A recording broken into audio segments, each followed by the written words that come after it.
Hi, Stars fans. Welcome to another episode of the Mighty Melbourne Stars podcast. I'm joined with my co-host. Hey guys, Jacob here from Melbourne Stars News. Very excited to be jumping on for yet another positive review. Sorry, I couldn't make the last review due to being away, but I'm excited to be back here with Heath and reviewing another positive win. But I'll let you take it away, Heath. Definitely. So obviously we lost the toss to the Sixers, sent in to bat first, and we looked shaky early, losing a few wickets. Then Maxi the goat, he saves us and he makes 55 not out, and he gets us to 156 or 55, whatever it was, and we managed to get the Sixers out. We had a really good start. We tore through their top order, and then clutch catches from Maxi and Samamir was very well. So it was just a fantastic win. What were your thoughts? Yeah, look, from a first innings point of view, I was actually pretty disappointed aside from Maxi's kind of late masterclass. Our top order struggled a little bit. We struggled to get going and our run rate was quite slow. And we also couldn't build a partnership, which we've spoke a lot on before, and how important it is to maintain that solid partnership throughout the innings. And we just couldn't get that. So I was worried. Thankfully, Bo Webster anchored the innings a little bit, coming in at number 3 and staying throughout almost the whole innings. He was slow for a T20 game, but to produce 48 runs, it kind of saved our total in a way because it was very crucial towards the end. And yeah, Maxi, some fireworks, definitely. A couple reverse sweeps. Nothing better at the MCG than watching the man himself do that. He brought up 3,000 career Big Bash runs. So congratulations to Glenn on that. But yeah, that was kind of the wrap on the first innings. I was a little bit disappointed and I was worried that our season was going to be over. I mean, 155 we made in the end. That's a tough total to defend, especially against the top of the table Sydney Sixers, who were in great form up until then. You know, James Vince was looking dangerous along with Josh Philippe and Moses Enriques, and the list goes on. So, look, it was disappointing, but I'll let you share your thoughts on the second innings, Heath, and what you had to take away from that. Yeah, no, I thought it was very well. Like, obviously, same as you. I thought I was very nervous because they had Philippi and they and they had Vincent, and I was thinking, oh no, like Vince, like is going to go big as he killed us last time, made 101. But I was very impressed that we stuck to our guns. We didn't drop the ball, and we just decided to get him out. Yes, we had a drop. We had a couple chances that went begging, but we seemed to bounce back. And I've noticed, and I don't know if you can chime in if you want, but I've noticed that whenever we drop a catch, we don't seem to drop our heads like we did the last couple of years. But this time, when we do drop catches, we always seem to bounce back, and it was good to see us get the win and a good momentum going into the Renegades as like our season was on the line, and it was good mentality thing as well, and showed great resilience as a club. Yeah, no, I really like that point. I think it's just a new momentum kind of around the group this year, a few new players and a new mindset under a new captain, which has been really good to see even after the disappointing start. We've managed to turn things around, which we did last season as well, and it was really enjoyable to watch. But that second innings for me, yeah, just highlighted kind of the passion that we had and the determination to actually get the win. You know, we realised this is the end. If we don't take wickets, then our season's over. Goodbye, BBL 14. But no, we chose otherwise, and we chose to be determined and try our best to get the job done. And it's important because we haven't seen much of that from the Melbourne Stars over the past years. It's looked very slow and sluggish and stuff. But yeah, it was impressive to see. Maxi was great in the field along with Osama Mir, as you mentioned. Mark Stecky ended up with 3 wickets, assisted by Joel Paris and Peter Siddle. It was an all-round great bowling effort from everyone who had the ball. So I was really impressed from that point of view, and I hope we keep that same bowling attack going into the Renegades game. And for as long as we can, obviously, Osama Mir will be leaving us after next game against the Renegades, but we can work with that and try and produce a different lineup. But yeah, that was my overall take from the second innings. Overall, really positive. Yeah, definitely. Was there any like negatives or anything that you saw that you think, oh no, that we need to tweak in order for us to beat the Renegades at Marvel? As the Renegades, they obviously beat the Scorchers and they got lucky. Did you think that we had? Was there like any negatives that you saw against the Sixers that the Renegades could exploit us, or that we need to tighten up? Yeah, look, I think even with a win, there's always still things that you can tweak or improve. Well, at least for the most part. And I think in that game against the Sixers, there definitely was some things. Our first innings pretty disappointing, as I mentioned. I think just building those partnerships early will really benefit us. Like if Ben Duckett and Marcus Stoinis had have built a partnership of 40 odd runs like they did the other game, then it would have got us a higher total and we wouldn't have been panicking as much. Or it could have been Dan Lawrence, it could have been Sam Harper, it could have been any of those top order guys. Hopefully building a partnership, but unfortunately that didn't happen, and we had to wait until like 6 drops to actually get a solid partnership going. With Maxi and Webster in the end. But look, overall, that was probably the main negative. I don't really have any negatives from a bowling point of view. I think it was all managed well by Stoinis, leading the way, and everything went well. So yeah, those partnerships with the batting is kind of my only negative because that led to a low run rate and a low total. Yeah, no, 100%. I agree. We were like the batting could have been a lot better. I really think we have to not panic when we're batting, especially if we're going to be chasing against the Renegades. We against the Sixers, we showed that we got a few wickets and we lost a few wickets and we almost collapsed under pressure. But no, if it wasn't for the partnerships for Maxi and Webster, then we would have been screwed. So I would like for us to maintain a solid partnership and make, if we are to bat first, to make a defendable total at Marvel, which is going to be very interesting. It was good, but honestly, I just happy that we got the win, and it was like the monkey off the back type situation. Yeah, it was definitely a stress reliever to be able to survive another day and let our season go that little bit longer. And we look forward to a huge derby tomorrow night at Marvel Stadium against the Renegades. Me and Heath will both be there. But look, Heath, what do you think a defendable total at Marvel would be, considering the Renegades, it's their home game. They're used to playing at Marvel. They have some definite power hitters like Fraser McGurk and Brown, as well as their international batters. So they have power hitters. It's safe to say that, and they can produce a solid total. So what do you think would be a defendable total if we were sent in to bat first? If we were to bat first, Marvel has a slow and short pitch and short boundaries. With our power hitters, you would be thinking, if we don't lose any wickets or 1 wicket or two, I would say either you got to push it up to 195 or 200 total for a decent total to defend against the Renegades. As you said, they've got power hitters, but so do we. Yeah, no, I really agree with that. And I think 195 to 200 would be the ideal total. I was thinking pretty much the same with that. You definitely want kind of above that 180 benchmark just to be comfortable and to be able to have something to work with. Because, yeah, if those Renegades top order players get going early, then it's going to be a real struggle to be able to defend or chase if we were to bowl first. But, yeah, so I think 200 is the ideal mark for us to reach. Hopefully we can get that with our power hitters, as you said. Guys listening, we are down one international batsman. Dan Lawrence has left us for the ILT20.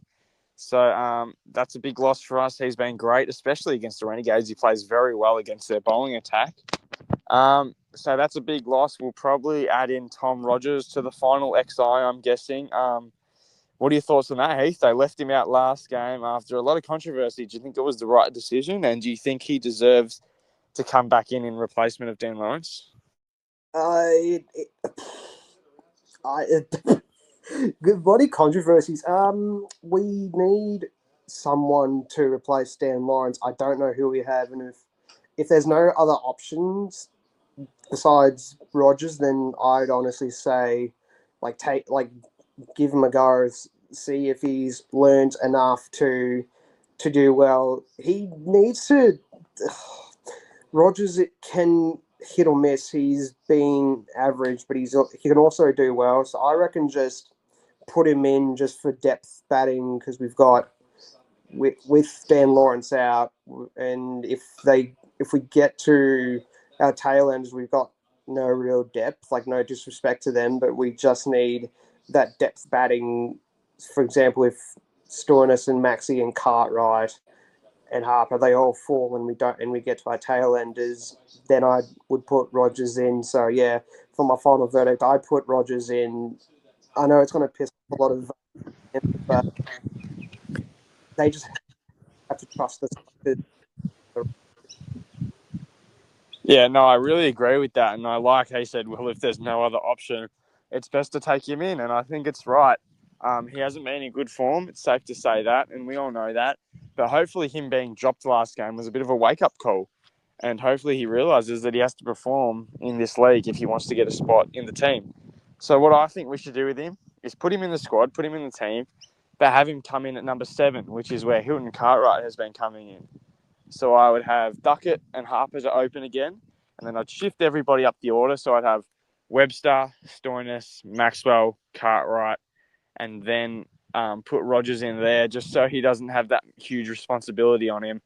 And he may not even come into bat. And if he does, it probably won't be for long.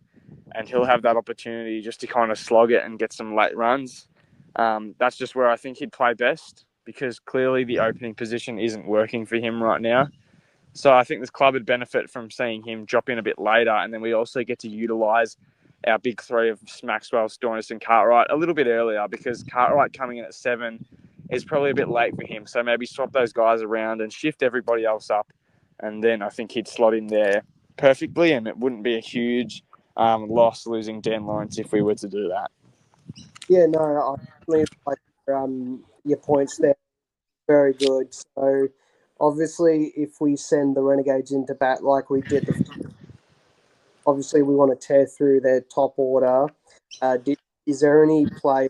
I know we've already done this in like their season preview, but this is a match, like official match. So, is there anyone that you look at the Renegades list or get them out before they get a good innings under their belt? Yeah, there's actually a couple, but it's hard to tell because look how inconsistent the Renegades have been. But there are a few. I'd say Jake Fraser McGurk and Josh Brown are definitely two guys who you need to get out early, particularly in the power play, hopefully in those first 4 overs, because they go big early. From the very first ball, those two are looking to slog it and get that run rate high. And if they don't lose a wicket, then it could be a very long 20 overs for us. So I think it's crucial that we take those two guys out early. And also their international batters. Tim Seifert has been good for them. Laurie Evans hasn't got going as much as he would have liked, but all those guys are still reliable players who we need to take action for. And Will Sutherland's kind of had a quiet season, but they come out of nowhere last game against the Scorchers, made 60-odd runs, I believe, to get the job done for them. Also, they've been playing John Wells and a couple other guys. Tom Rogers has been great. So, look, there's a lot of players that can get the job done for the Renegades. But yeah, if I had to lock in just a couple, I'd probably take their top 2 power hitters, Josh Brown and Jake Fraser McGurk, as players that we need to lock down early and hopefully take the wickets. Yeah, no, I like that. And for me, I'd say they're Fraser McGurk, Brown, Seifert, I wouldn't say Laurie Evans, but he's been okay.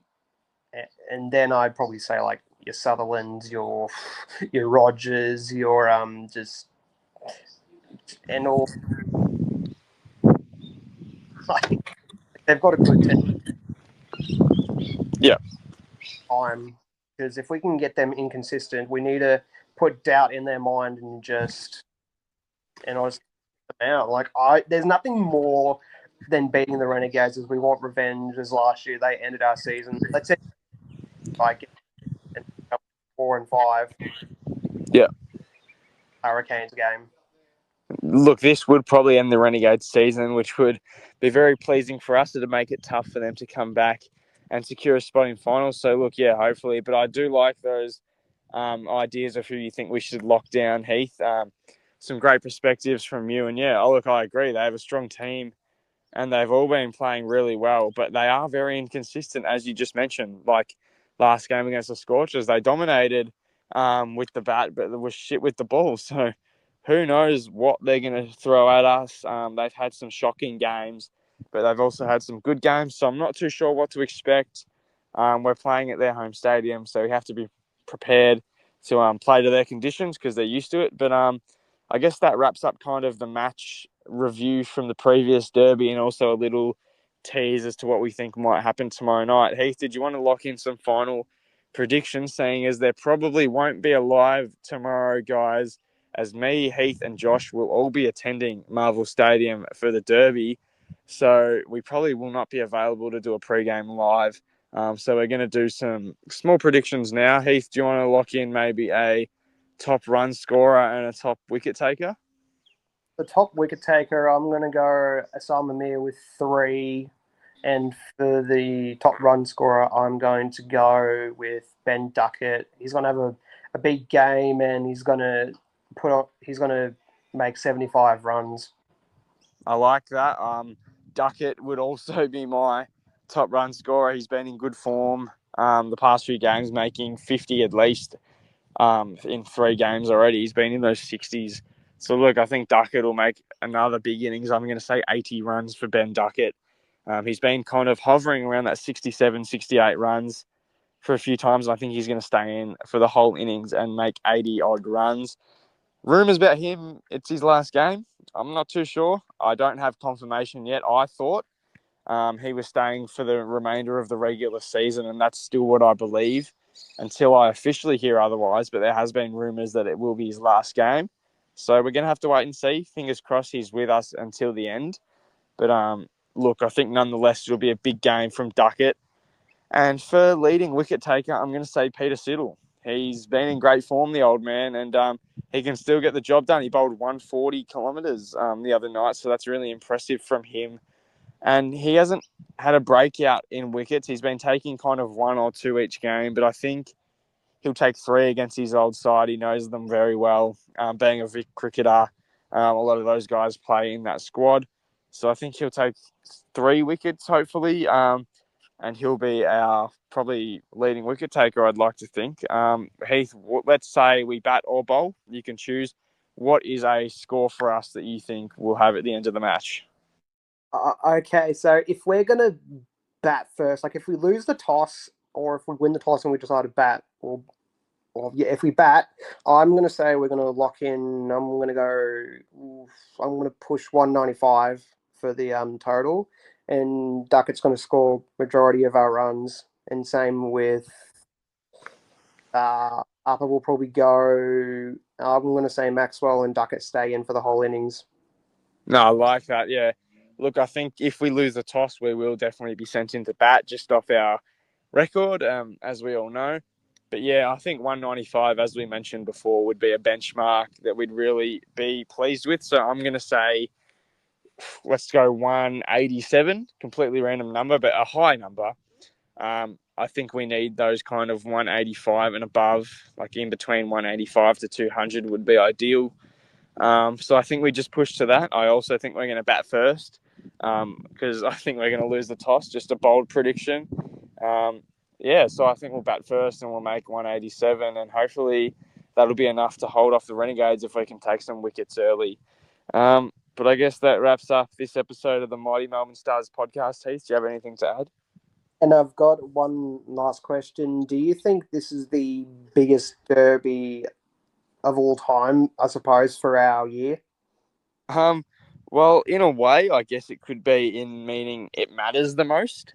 Aside from the BBL 08 Grand Final, of course, this won't be the biggest derby crowd wise or excitement wise, maybe just because we've had some good derbies. 80,000 people packed in to the MCG to a derby, so we probably won't beat that. But I think biggest in terms of it matters so much for both teams. Both seasons are on the line. Renegades lose, they could be out of finals, or they could be almost out of finals. I'm not 100%, but it makes it very difficult. And then if Stars lose, they are out of finals, season over. So look, it's going to be a huge game for both teams and it really matters. So make sure you guys get down to Marvel Stadium. If you can, come say hello to me or Heath. We'll be down there, hopefully meeting up with a few people. And yeah, it should be good. Yeah, definitely. And don't forget, we have to win this game. Start make sure to get down and outnumber those pesky Renegades as we want to get the double over them and just to shut them up. We know that they're arrogant and full. And we like to beat them all, but send them home. Get our fourth win. Try and stay in the finals and end their year. Would love to do. Yeah, that's definitely all we want, just to stay in that hunt for finals and win 4 in a row. That'd be incredible, and it'd be the same as last season, same situation. So, look, hoping for positives tomorrow night. We can only control so much, but yeah, just looking forward to getting to another game. And nonetheless, I'll be at the Renegades game, and I'll also be at the Hurricanes game later in January. So excited for them both to meet with you guys. If you see me or Heath, make sure to come and say hello or send me a message, and we can possibly organise to meet up. Same with Heath and Josh.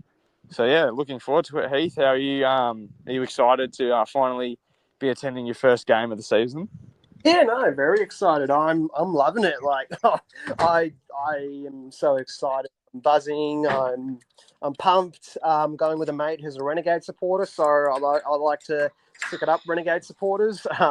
No disrespect to Renegades fans. I actually don't mind the Renegades. It's just the Melbourne Derby and the fact that we're two Melbourne-based teams, and you're going to get it's just banter rivalry. That's all it is. But Yeah. no, this derby is, like I said, is important, and we just got to get the win. Like, I'm so excited and can't wait to see you guys, the fans, and meet you and Josh for the first time. And yeah, I just can't wait for us to beat those bloody pesky Renegades. As I said, we have to get the win, and yeah, we just got to cheer on the boys as loud as we can and make sure that the Renegades hear us, as they and as no doubt they will be vocal as well.